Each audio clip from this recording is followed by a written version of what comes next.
espiritual,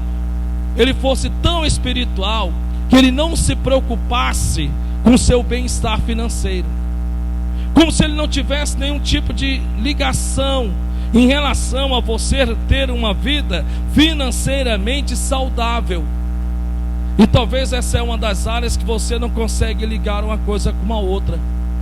Então você vê um Deus que cura, você vê Deus que liberta, você vê um Deus que restaura, que transforma, mas quando parte para essa área financeira, você tem aquele pensamento de que eu não nasci com sorte, eu não nasci para prosperar, não importa o quanto eu faça, nunca vai dar certo, já tentei tantas coisas nesta minha vida, e eu parece que cada vez mais a coisa só complica, e você vai acarretando traumas financeiros dentro de você, em que esses traumas, infelizmente, vão fazendo parte da sua vida, do seu convívio, em que hoje talvez você, ouvindo Deus lhe dizer o que nós vamos ouvir aqui agora, talvez você até fique feliz, nossa, glória a Deus por isso, mas aí de repente embate dentro de você, porque, mas espera ainda, mas como, de que forma, de que maneira?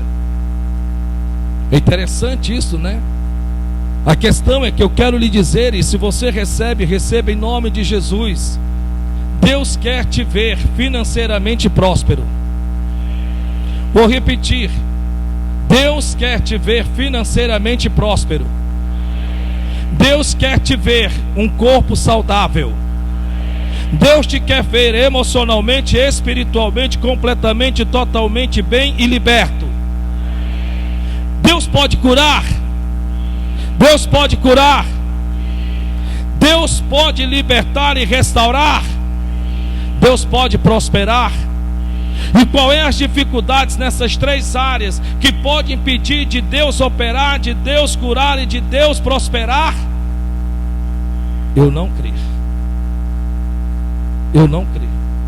porque Deus não cura porque somos bons. Não, você é tão bonzinho, você é melhor do que Jesus Cristo, eu vou te curar a santidade. Não. Você já ouviu pessoas dizendo assim: Senhor, se o Senhor achar que eu mereço, Senhor, o Senhor pode me curar? Irmãos, nós não merecemos nada. Se nós formos para essa linha de pensamento, nós não merecemos nada. Não há um só ser humano que mereça qualquer coisa da parte de Deus, porque somos falhos. Tem dias que você amanhece com um sorriso colgate, tem dia que se olhar para a tua cara você diz: não olhe para mim não. É mais ou menos assim.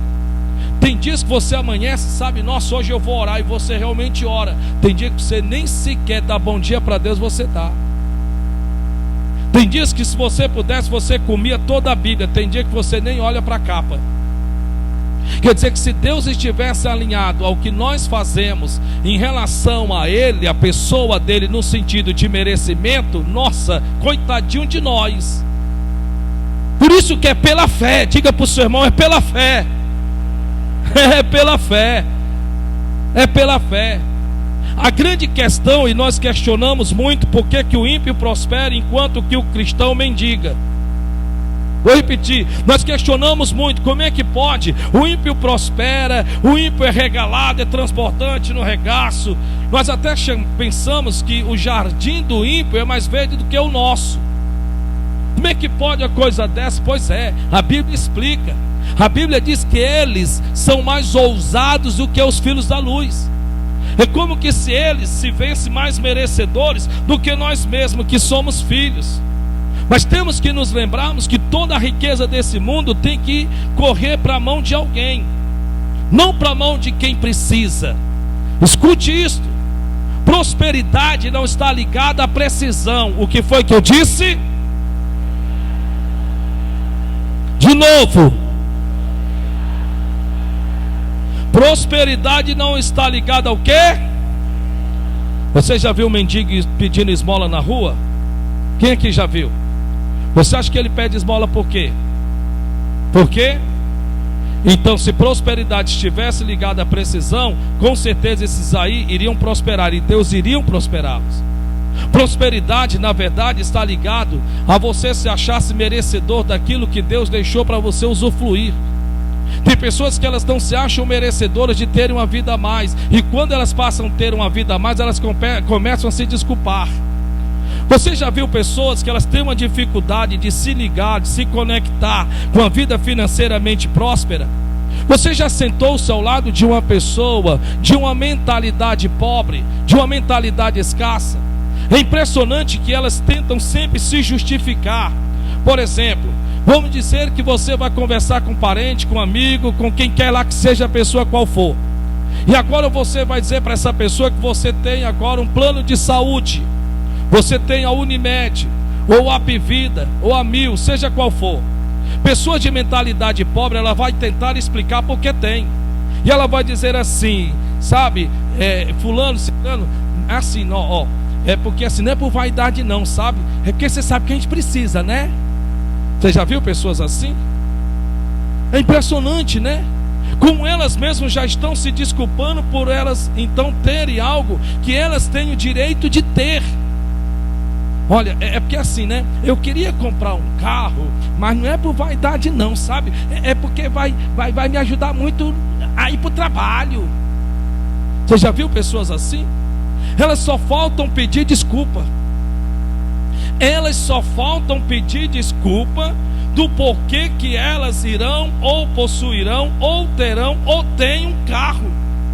Elas têm medo de que as pessoas da família dela, ou seja lá quem quer que seja, não importa, agora ao olhar para aquela pessoa, julgue-os. E muitos, na verdade, é por questão de mentalidade. Sabe por que você pode ter? Vocês estão aqui nesta noite? Sabe por que vocês podem ter? Não é porque vocês merecem. É porque Deus, quando a mim, a você, a nós nos fez-nos e nos colocou-nos neste mundo em que nós estamos vivendo, Deus, antes de nos fazer a sua imagem, a sua semelhança, Ele proveu tudo que nós precisávamos diante a vida e a piedade. Deus não fez as coisas depois que nos fez. Quando você vai no livro de Gênesis, a Bíblia diz que o Senhor fez todas as coisas. E disse Deus, depois que tinha tudo, Ele olhou e disse: agora façamos o homem a nossa imagem e a nossa semelhança. Deus não te fez para depois pensar o que você iria comer, o que você iria vestir. Deus não nos fez para depois pensar se nós precisaríamos ou não termos uma mente aberta. Não. Quando Deus a você, a mim, a você, a nós nos fez, Ele já nos fez para seu louvor e para a sua glória, já nos tendo deixado tudo que nós precisamos diante a vida e a piedade. Eu quero lhe dizer em nome do Senhor Jesus que sim, Deus quer que você tenha uma vida. Deus quer que você, para a glória e louvor do nome dEle, possa prosperar. Eu não estou dizendo ficar milionário, trilionário, bilionário. Amém, que se assim for, glória a Deus. Louvado seja o nome do Senhor. Porque tem muitos ímpios aí que não servem a Deus e nem se culpam e nem se condenam por isso. Eu não estou aqui no pensamento, mas tem muitos que fazem de coisas erradas. Não, tem muita gente honesta. Tem, irmão George, tem muita gente honesta que é próspera. Tem muitas pessoas que são bons maridos, boas esposas, bons pais, boas mães, trabalhadores, arregaça a manga, paga o preço, corre atrás, dão sangue e vive bem. Se você chegar para eles e pregar sobre o teu Deus para eles, a única coisa que eles vão conseguir ver na tua pregação é salvação, porque eles já são prósperos. Eles já têm o que têm, lutaram para poder ter o que têm. Então a única coisa que eles irão precisar a teu respeito é de salvação. Somente. Ao passo que é interessante que na maioria das vezes nós temos essa dificuldade. É como que se de repente você dissesse para uma pessoa que ela precisa, sabe, de um milagre financeiro, e de repente você dizer assim: Deus pode operar, e a pessoa ficar naquele pensamento: mas será que eu posso? Será que dá? Será que eu mereço? Sabe por que você merece? Porque a Bíblia diz, está escrito, Jesus Cristo se fez pobre. Está escrito na Bíblia, Ele se fez pobre para nos tornar rico. A palavra rico é ter o necessário à vida. A Bíblia diz que Ele veio para que você tenha vida e vida com abundância. A questão aqui é como isso pode acontecer.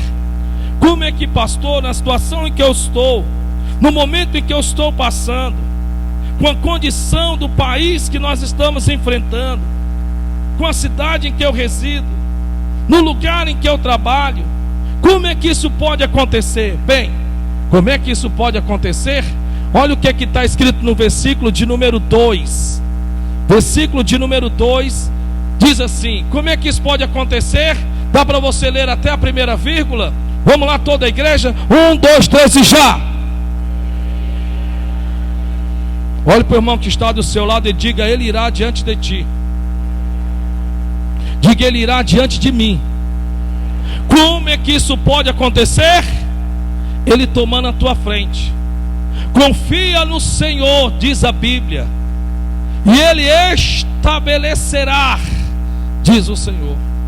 Não é o que a Bíblia diz? Para que confiemos nele, para que verdadeiramente não é o confiar de dizer: toma, Deus, a responsabilidade é tua. Não, não funciona assim. Olhe para cá, por favor. Deus te trouxe aqui, não foi a passeio. Deus precisa lidar nessa área da tua vida. Como é que você diz que confia em Deus e passa a noite acordado? Não, eu confio tanto em Deus, pastor. Amém, você confia tanto em Deus, você passa a noite acordado, vira de um lado, vira do outro, aquela ansiedade, aquela angústia, aquele medo. Ai, meu Deus, me ajuda, Jesus de Nazaré. Oh, meu Senhor, a Bíblia diz que Deus dá e alimenta e supre até quando nós dormimos. Você não diz que confia em Deus? A questão é justamente a que eu disse no começo: que área de Deus você acha que vai funcionar na sua vida? Que área de Deus você acredita que vai funcionar na tua vida? Deus está lhe dizendo: eu vou adiante de ti, eu vou tomar a tua frente, eu vou adiante de ti. E Ele diz mais: eu irei adiante de ti e endireitarei os caminhos tortuosos. Dá para você ler aí, por favor? Não, 1, 2, 3 e já. O que é que Ele irá endireitar? O que é que Ele irá endireitar?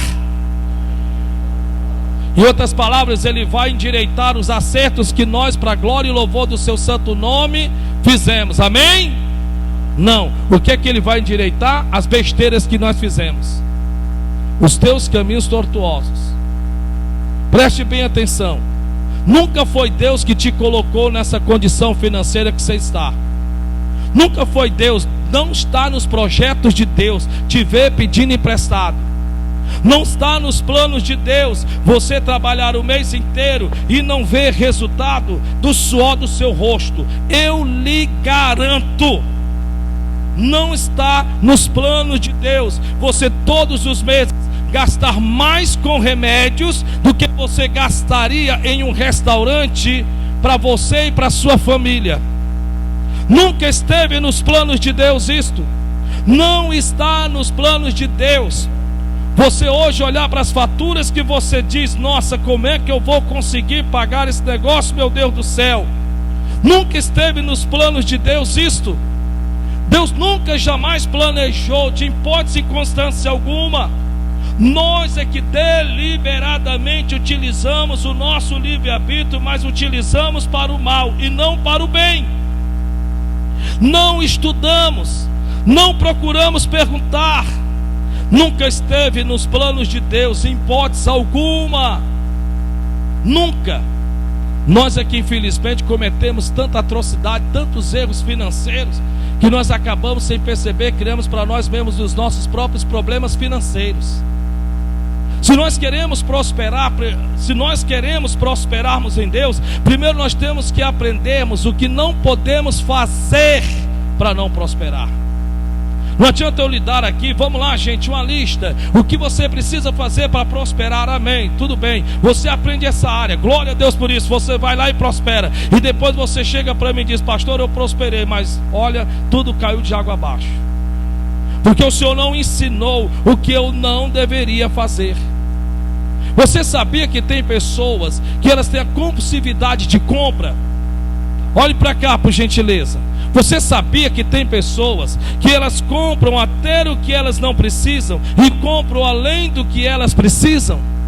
Você sabia que tem pessoas que elas acreditam que se aliviam mais, tiram a pressão de sobre os ombros, aquele fardo de sobre as costas, aquele peso na sua mente, sabe? Você acredita que tem pessoas que elas acreditam que se elas não saírem e não forem ao shopping e não saírem comprando, você acredita que tem pessoas que elas ficam naquele pensamento de que eu só tenho uma vida e essa única vida que eu tenho, quer dizer então que eu vou me abster? Não vou mesmo, que conversa é essa? Eu trabalho, eu ganho o meu salário, eu não aceito isso para mim. Sim, eu sei disso, mas só que a Bíblia Sagrada diz, está escrito em vários versículos, de um dos quais eu cito e recito aqui nesse altar, que no tempo da prosperidade goza do bem.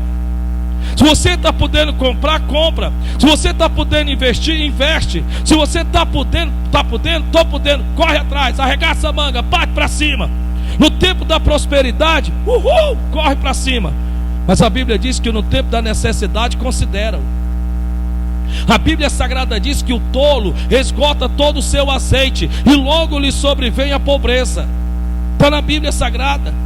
Esgota todo o seu azeite e logo lhe sobrevém a pobreza, diz a Bíblia Sagrada. A Bíblia Sagrada fala sobre o homem insensato, que ele tende a se alimentar de tudo que ganha, e porque se alimenta de tudo que ganha, infelizmente nada lhe sobra, e por nada lhe sobrar, passa por necessidade. O que é interessante é que a Bíblia diz caminhos tortuosos.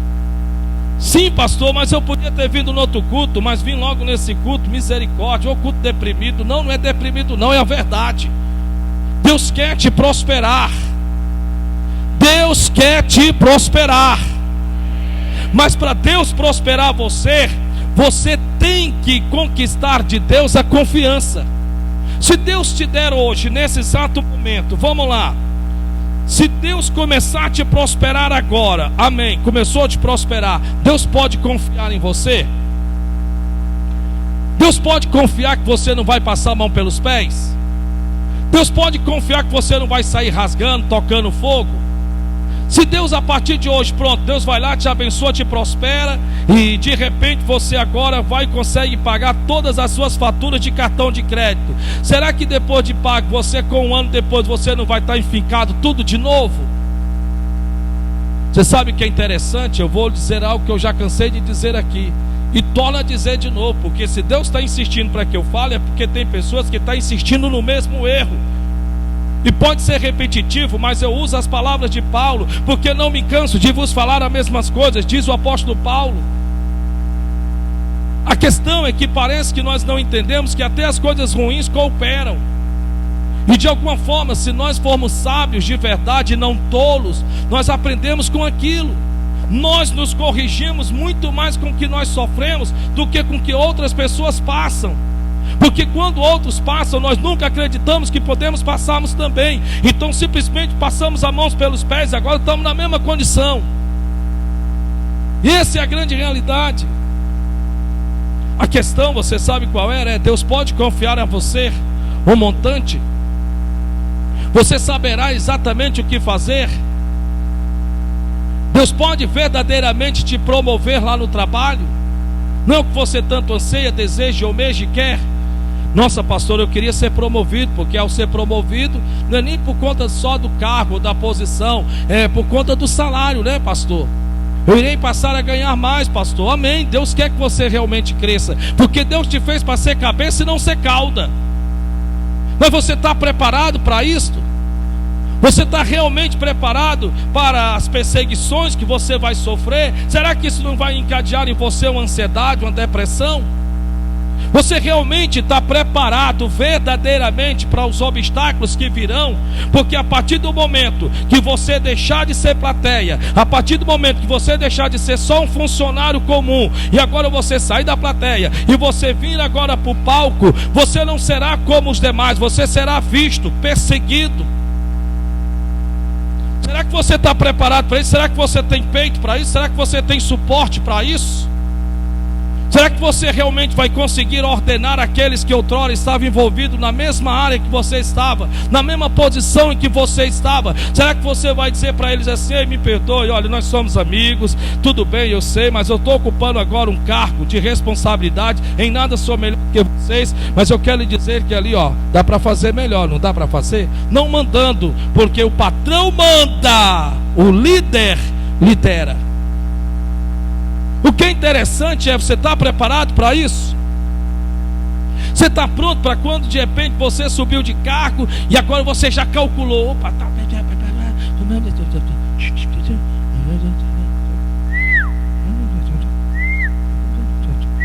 Opa, ô glória, vai subir aqui só o meu salário, R$1.000. Eita Jesus, menino, deixa eu já ver no que é que eu vou empregar esses R$1.000. Ah, já sei. E de repente, antes de você receber ou de ganhar, você já gastou. Você já está devendo ele já. Você já está devendo os 1.000, nem criou, não viu nem a cor do dinheiro. Se é que hoje em dia mais é Pix, né? E isso você sabia que em relação a Pix é muito ruim em relação à nossa mentalidade financeira? Porque você não vê o dinheiro. Você não vê, você não toca, você não sente o dinheiro. Você está me entendendo? Isso mentalmente falando, isso aqui é algo comprovado, viu? É estudado isso, viu? Isso aqui é algo que eu fui saber, o malefício de não vermos o dinheiro, de não pegar nele. Pastor, até isso o senhor já foi estudar? Foi. É como eu lhe disse, a minha maldição é aprender. E se você não sabe, rapaz, aquilo para nós, mentalmente falando, é como que se você tivesse ao mesmo tempo não tivesse. É como quem tem vários cartões de crédito e sai fatiando compras em cada um deles. E quando chega as faturas, ele diz: menino, eu não comprei tudo isso não. Porque nós temos uma lembrança, e a nossa lembrança é a última compra que nós fizemos. Nós não conseguimos nos lembrarmos das demais. É mais ou menos assim: você acabou de usar o cartão Mastercard. Pronto, quanto é que ficou? R$100. Na sua mente é R$100. Só que você vai e utiliza outro cartão. Agora você utiliza o Visa, R$40. Na sua mente agora aquele 100 desaparece. É automático, gente, é impressionante isso. Agora só é R$40. Mas você tem outro cartão, seja o Hipercard, você vai lá e usa também. Então é 150. Então você esquece dos 100, que esquece do 40, e agora você só lembra dos 150. Só que quando chega as faturas, você se questiona e diz: misericórdia, meu Deus do céu, que foi isso, meu Deus do céu? É a grande verdade, meus irmãos. É a grande verdade. Eu sei que não é o tipo de culto que se dá glória a Deus, aleluia, louvado seja o nome do Senhor. Mas nós temos que partirmos por um princípio, que se nós quisermos termos uma vida financeiramente saudável, nós temos que aprendermos verdadeiramente a termos responsabilidade financeira. Você precisa ter responsabilidade financeira. Diga isso para o seu irmão que está do seu lado: você precisa ter responsabilidade financeira. Não, está muito fraco. Diga de novo: você precisa ter responsabilidade financeira. Você precisa. Você precisa. Se você vem de uma linhagem de pais que sempre pagaram tudo, e hoje você, por menos que tenha, você tem como de alguma forma arcar com alguma coisa, ensine os seus filhos a fazerem isto. Por exemplo, a Ticiana está fazendo um trabalho muito bonito no Davi e no Samuel. Por que eu digo ela? Porque eu, como pai, com todo respeito, irmão Jorge, eu não tinha coragem de fazer, por causa do sentimento, sabe, daquela parte sentimental que prejudica os filhos, né? E ela está fazendo, sabe, uma parte importante. De princípio, rapaz, aquilo me machucava, aquilo doía. Nossa, meu pai do céu, cheguei às vezes a pegar até uns pés de briga com ela. Que é isso, pastor? O senhor está dizendo isso? Pois é, olha, casais também brigam, vocês sabiam? E de pastores também, vocês sabiam disso? Não acredito. Sabia disso, irmão Jorge? Briga. E eu então chegava para ela e dizia assim: rapaz, deixa os bichinhos, olha, bichinho, deixa os bichinhos, rapaz, deixa o dinheirinho deles, rapaz. Rapaz, ela disse: não, de hipótese alguma, porque essa forma que você está lidando com ele, se você acha que é a forma correta, você sabe e você ensina isso e você sabe que é errado. O problema é que agora é com seus filhos, e porque é com seus filhos, você está sendo mais sentimental do que racional. Rapaz, eu só faltava ficar louco de raiva. Na verdade eu ficava era louco de raiva. Eu ficava era doido. Estou te sendo sincero, é verdade. Estou lhe falando de todo o coração. Estou mentindo, Tiziana? É verdade. Rapaz, eu ficava fumando numa quenga, eu ficava bufando. Sabe o que é interessante? Que agora teve o Dia dos Pais. Eu passei pela prova dos 9. Viu, irmão Léo? Passei pela prova dos 9 com raiz quadrada e tudo. Aí teve agora os Dias dos Pais. De repente lá se vem a Tiziana e me abençoa com um presente. Feliz Dia dos Pais. Depois vem o Josué com outro presente. Feliz Dia dos Pais. Depois veio o Davi e o Samuel com presente.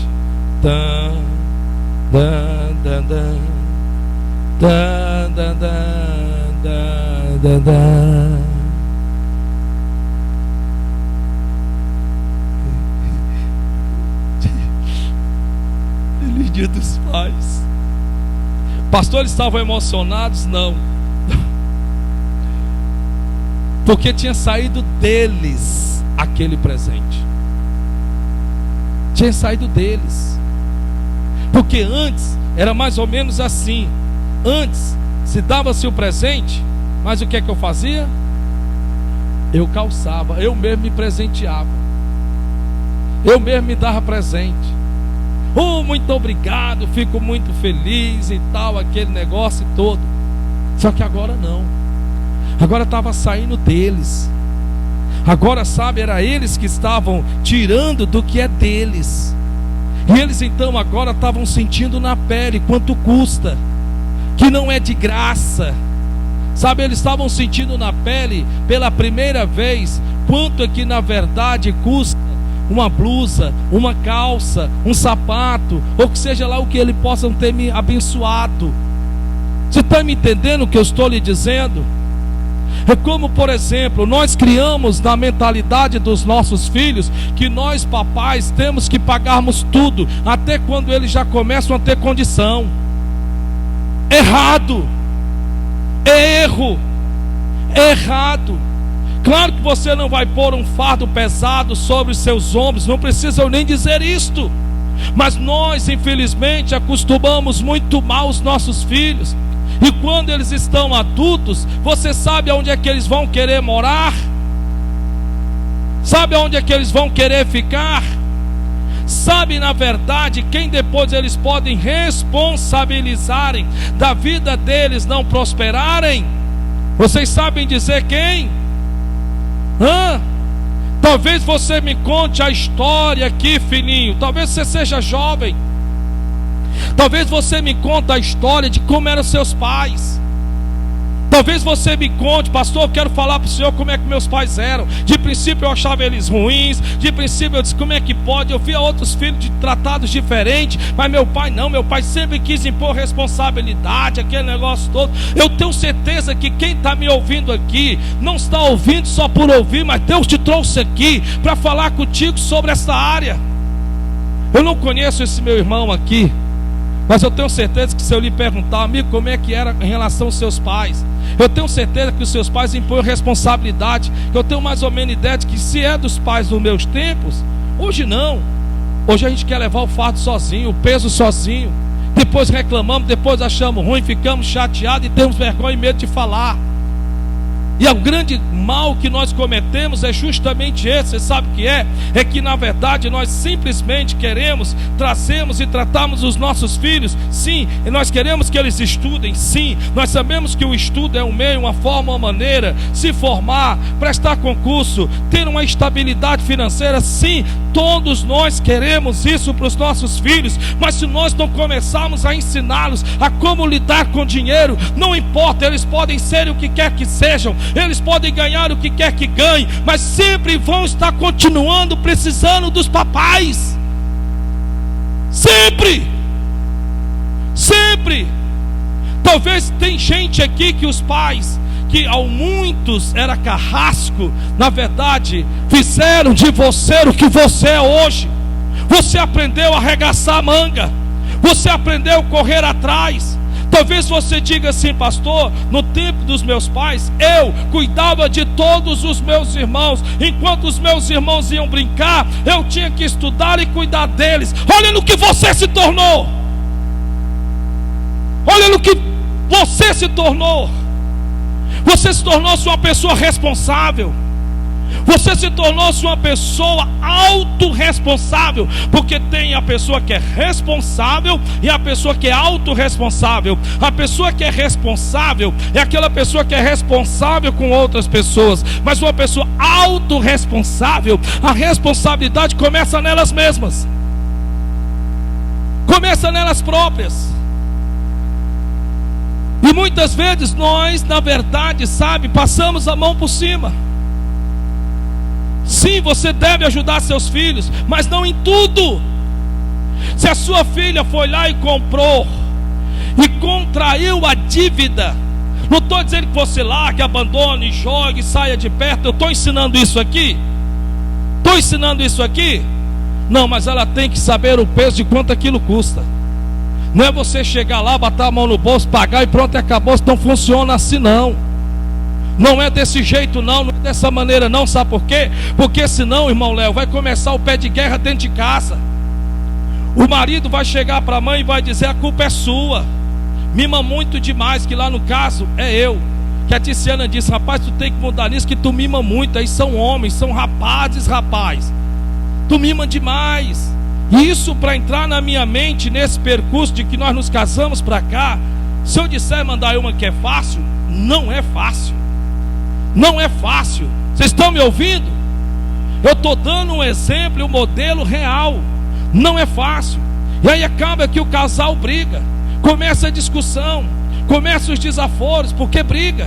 Porque então agora um vai querer jogar a culpa no outro. Bem, quer dizer então que a culpa é minha? Eu acho muito engraçado, né? Eu passo o dia trabalhando e tu que é para ensinar os meninos, tá aí, ó. Mas agora pronto mesmo, né? Sim, tu passa o dia trabalhando, mas se tu também prestasse um pouco mais de atenção nos filhos, aí começa o pau de briga, começa a discussão. Sabe o que é interessante? Que eu aprendi nesta vida que nada é caro quando não se paga. O que foi que eu disse? Diga isso para o seu irmão que está do seu lado: nada é caro. Não, pode falar: nada é caro quando não se paga.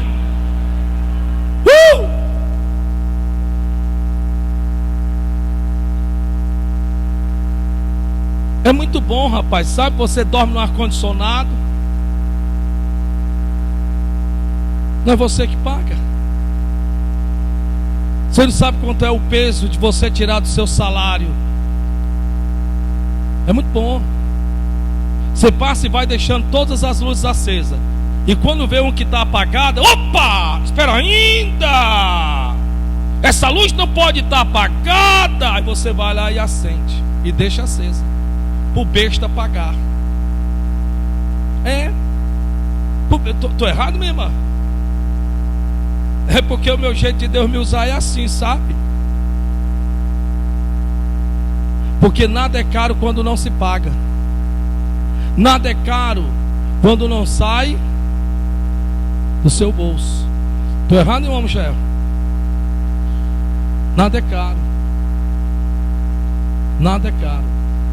E acaba que, sem você perceber, você está cometendo um grande erro. Qual é o erro que você está cometendo? Você esqueceu que você não tem um filho, você tem um futuro marido. Você não tem uma filha, você tem uma futura esposa. E eles vão levar para dentro de casa o que você negligenciou em querer ensinar, doutrinar e coisa mais. E depois os problemas você acha que vão para a casa de quem? Para a casa de quem? Para a casa de quem? Dos pais. Ou estou enganado? Vai para a casa dos pais. E você não vai ter que achar ruim não, viu papai? Porque Deus está me usando aqui nesta noite para falar com você. Eu vou postar as duas mensagens, a da manhã e da noite. A da manhã o Espírito Santo pregou sobre a dificuldade de trabalhar em uma mentalidade financeiramente pobre. A pregação da manhã foi a dificuldade que Deus encontra de trabalhar numa mentalidade pobre. Tem nada a ver com o que está sendo ministrado agora à noite não. Eu não estou ensinando a ser ruim. Eu não estou ensinando você a ser moleca de samambaia, mão de bebê para os seus filhos, porque você sabe que isso não é bíblico. O que Deus está lhe ensinando é você impor responsabilidade. Se os seus filhos não trabalham ou não ganham 1 centavo por mês, eu me lembro que no meu tempo, não sei no tempo de vocês, mas no meu tempo só podia ir brincar se varresse o quintal e enchesse as garrafas de água. Irmão Pedro, meu pai, minha mãe dizia: já encheu as garrafas d'água? E a preguiça para fazer isso? Já encheu? Não, daqui a pouco eu encho. Não. Vai encher agora. Você pensa que eu ia feliz? Eu ia era mordido de raiva. Eu vou mentir? Eu vou dizer que eu ia... Conversa é essa? Tá bom pai, eu já estou indo. Tá mãe, já vou. E eu enchia bufando, sabe? Na época era filtro. Não era filtro mesmo. Quem é do meu tempo sabe o que é filtro, né? Era filtro. Você já lavou as velas do filtro? Com açúcar, né? Quem é do meu tempo sabe. Rapaz, eu sabia que aquilo ia demorar. Ia pegar mais de meia hora do meu tempo de brincar. Ei, vem cá bichinho, vem cá. Ô mãe, diga mãe, pelo amor de Deus, foi o que seu pai disse que é para você fazer? Varreu o quintal. Você já varreu? Não mãe, depois eu varro. O pai nem está aqui, olha, querendo negociar, fazer a mãe errar. Seu pai não está aqui não, meu filho, mas Deus está, né? Tá mãe, eu já vou varrer. Ia mordido de raiva, ó. Ia. Hoje se você disser assim: ei, posso falar? Posso falar, irmãos? Hoje se você disser assim: opa, vem cá minha filha. Ei, vá arrumar a sua cama.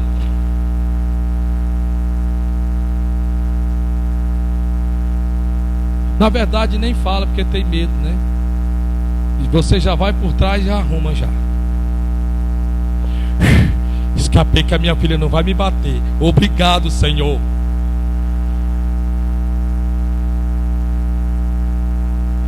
Mas é a verdade, irmãos. Você sabe qual é a maior dificuldade de se educar os filhos?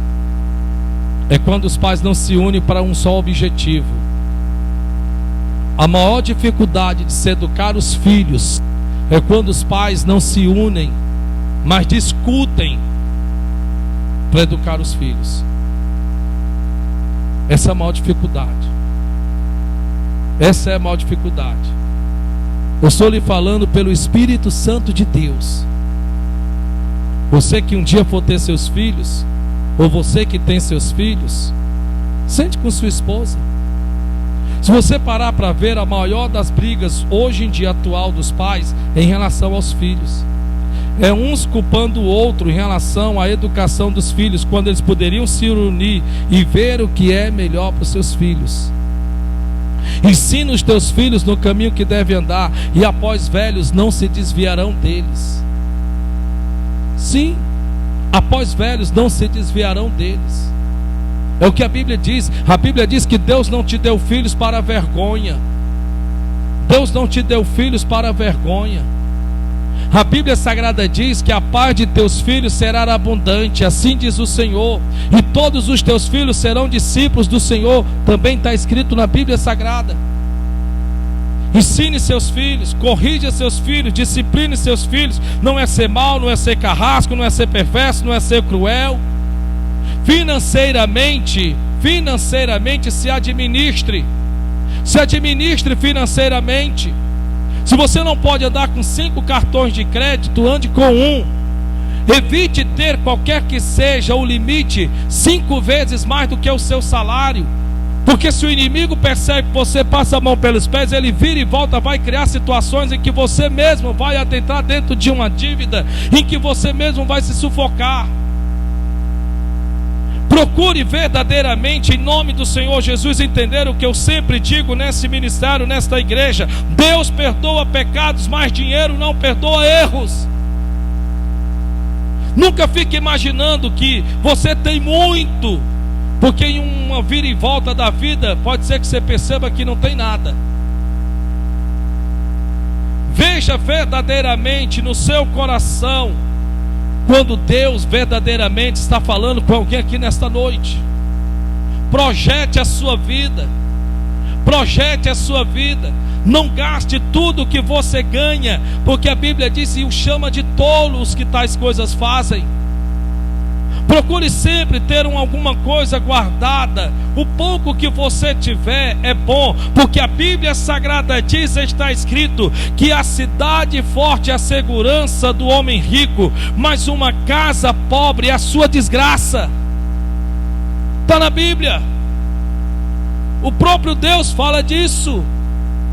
Procure investir em áreas da sua vida que te levem a um patamar muito maior. Não fique naquele pensamento de que, vamos lá, você não acha caro sentar-se em um restaurante e deixar ali, naquele restaurante, R$200. E também não é, porque você merece o melhor desta terra. Quem concorda comigo? Não é. O errado, sabe o que é? É você achar caro investir em você. Quanto é que é aquele curso? Misericórdia, é muito caro. Se você colocar na ponta do lápis, você vai ver que você gasta muito mais com coisas desnecessárias do que você poderia pagar aquele curso, e aquele curso te promover, aquele curso te trazer um rendimento mais e melhor do que o que você está tendo hoje.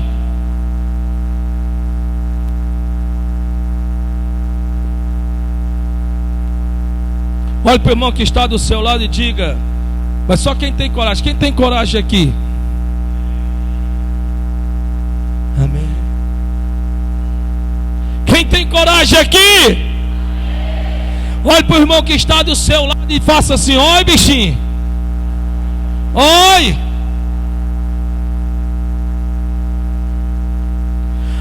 Eu declaro em nome do Senhor Jesus, só quem recebe a sua vida financeira começa hoje. A sua vida de estabilidade financeira começa hoje. A sua vida financeiramente próspera começa hoje. Olha para o irmão que está do seu lado e diga: estou me sentindo mais próspero. Por que Deus diz isto? Ele irá diante de ti, endireitará os teus caminhos tortuosos, quebrará as portas de bronze, despedaçará os ferrolhos de ferro. Versículo de número 3, a Bíblia Sagrada diz: louvado seja Deus, dar-te-ei os tesouros escondidos, as riquezas encobertas, para que saibas que eu sou o Senhor, o Deus de Israel, que te chama pelo teu nome. Deus não te trouxe aqui por acaso. Deus não te trouxe aqui simplesmente para que você pudesse vir fazer um passeio. Deus te trouxe aqui para te dizer isso.